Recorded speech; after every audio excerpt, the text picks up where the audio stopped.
Pendant ce temps-là, Laurent Saint-Maximin, le ministre chargé du commerce extérieur, est dans le Gers, au chevet des producteurs d'Armagnac, directement impactés par la guerre commerciale qui fait rage actuellement entre la France et les États-Unis. Charles Lhuillier, la rencontre vient de se terminer et la filière n'est pas forcément rassurée.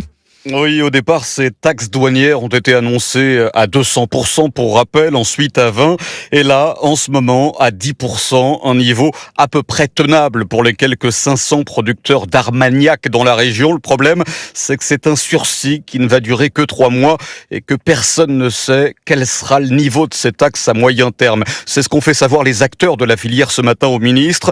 Pour les producteurs comme Jérôme Delors et ses 17 salariés, le marché américain représente 12% des ventes. Sur le marché américain, qui est un de nos principaux marchés export, si c'est 10%, c'est gérable. Si c'est plus, c'est plus gérable. Mais ça veut dire qu'en fait, les prix sur les étiquettes dans le marché vont augmenter. Si on a un produit qui va être vendu avant les taxes à 50 $, la bouteille, on va arriver à 80-90. C'est quasiment...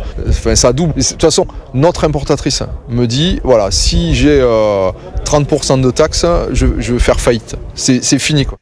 Des producteurs directement tributaires de ce contexte diplomatique tendu.